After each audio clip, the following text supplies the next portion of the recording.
Good evening, everybody, and welcome to Sunday Night Live. Tonight we are going to make this cute little chocolate basket. I'll just turn it around and show you. And I have pinched my husband's chocolates just to put in here tonight to show you. So I'm going to show you how to make this. I actually saw it at an event I was at yesterday, and I thought, oh, that's cute and easy, and I'll have a go at making one. I did. So there you go. Feel free to comment and ask questions as we go along tonight. So to make the basket, you will need your scoring board, and you can make it any size you like. So the size that I made is using a 9" by 9" piece of cardstock. You can make it smaller or bigger. The only thing you need to keep in mind when you are choosing your size is that the cardstock needs to be divisible by 3 because we're going to score it in thirds. So if you choose something like 8 inches, that's going to be more challenging to do. So try and keep it in numbers that are divisible by 3. So I've got a 9" by 9" piece of real red cardstock here, and I'm going to score it at 3 inches and 6 inches. And then I'm going to turn it around and I'm going to score it at 3 inches and 6 inches. So there we go. That's all the scoring done. So then the other part we need to score is, I don't know if you can see that, from this point to the end of the paper. So we just need to score that little bit on all 4 corners. And to do that, I just use my ruler and I just line it up. I just hold the scoring tool in the corner there, and I just line the ruler up, and I have this soft foam mat underneath just so that lets me push into it a little bit so that I can get a good score. And I'm just going to continue that, lining the ruler up on all 4 of those corners. So there we go. All right, so now we're going to fold and burnish our score lines. Always important to do when you're making a 3D project is to give it a bit of a burnish. There we go. And then to do these diagonal ones, I'm actually just going to hold them in my hand and just do them like that. Just use my thumbs to give it a bit of a burnish because I don't want to burnish down and I don't want to create a crease down there on the base. So I'm just going to use my fingers. Okay. So now these diagonal ones, oops. Sorry, I just knocked the camera. These diagonal ones actually need to push back in. So I'm just going to fold them round like that so that when I come to seal the box up, they just easily push in. So there we go.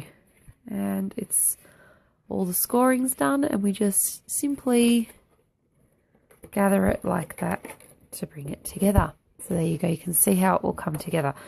Okay, before I assemble it, I'm going to turn it over so that we've got the outside facing up, and I'm going to put my DSP decorations on. And this time I've gone with the Candy Cane Lane DSP, which is I think my favourite DSP that we've had this year in the catalogue. And because I would put chocolates and candy canes and things in it, I've decided to pick the one that looks like some lollies there. So now to make, so this square is 2 3/4 by 2 3/4. If you make your box smaller, so whatever size squares you've got, so keep in mind mine was a 9" square to start with, and I've scored it into thirds. So now I've got 3 inches, 3 inches and 3 inches. If you make your box smaller, just take off a quarter of an inch off whatever your third is. Does that make sense? So if you had a 3-inch box, you'd have 1 inch, 1 inch, 1 inch.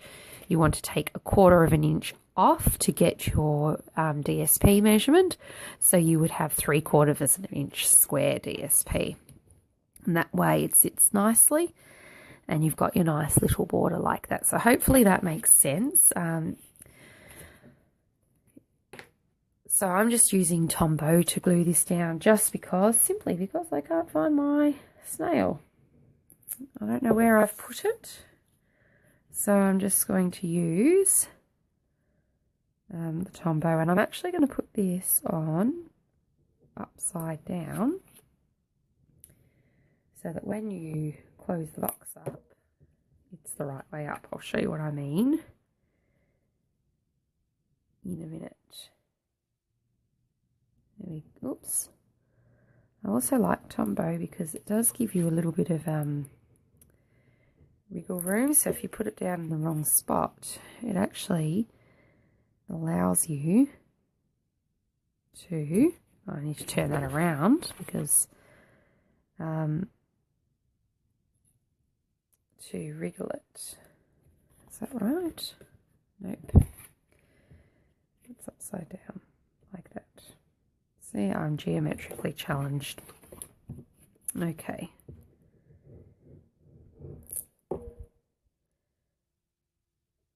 Around that way. There we go.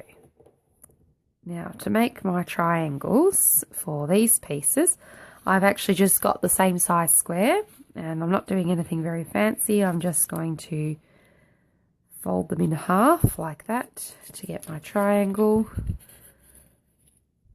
So I haven't worried about trying to work out how to do it on my trimmer. I just thought this is the easiest way, like nice and quick and simple, especially if you've got to make a few of these at Christmas time.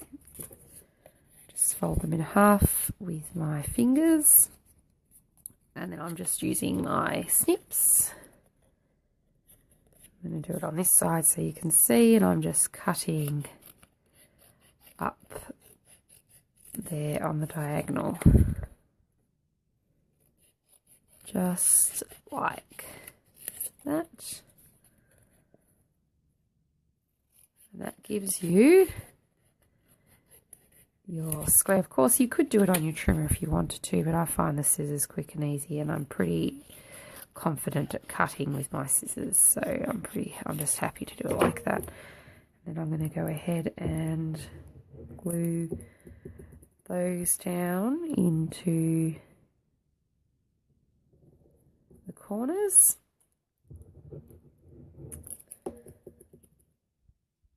Just like that. So I will be giving away a prize as well to anyone that comments on this post, and I'll just choose someone randomly from the comments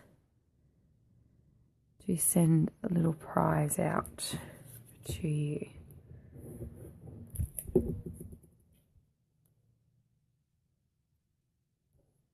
Go. Just keep working my way around.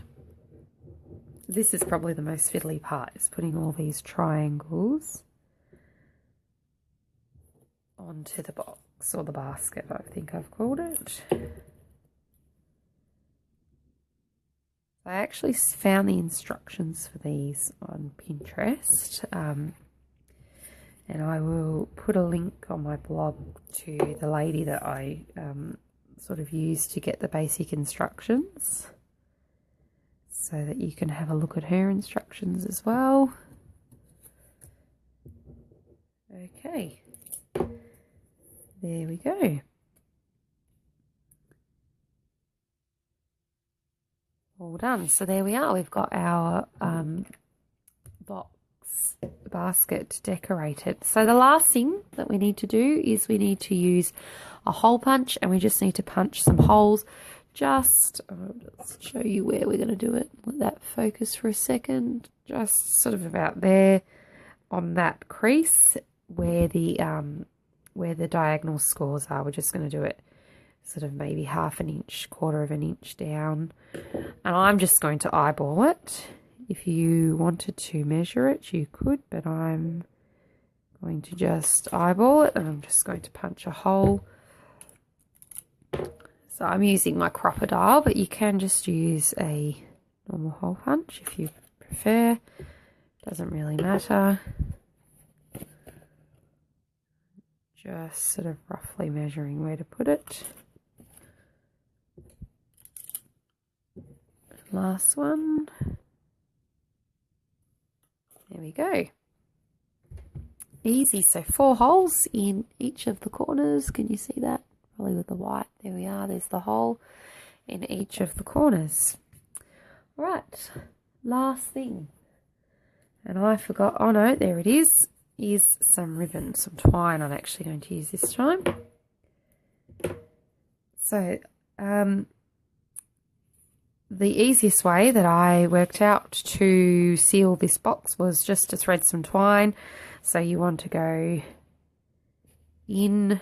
So I'm going in from the front there. Now I'm going through the box, and then on this one, can you see that? I'm going out the back.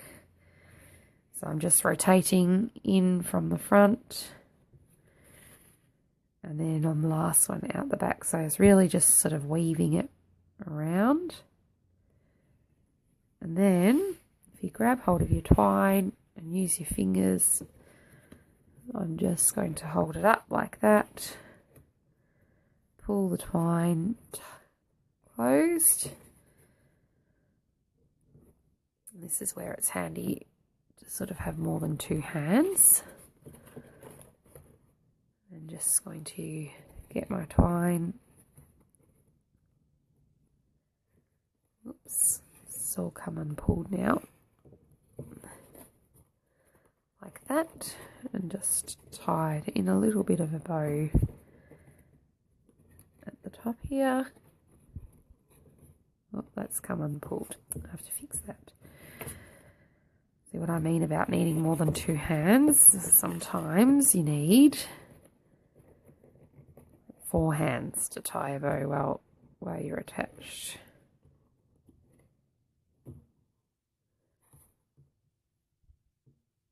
Let's come undone again. What's it doing? All right, let me just pull that out and start again. So there we go. See, we all make mistakes sometimes. So I'll just quickly rethread it.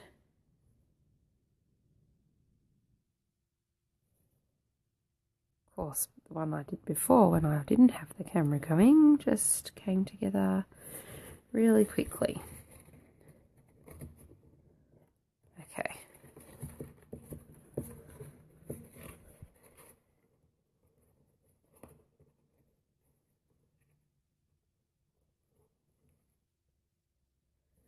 So clearly I can't talk and tie a bow at the same time. There we go, that will do. Let's just pop a quick bow in it. There we are, we'll just adjust that.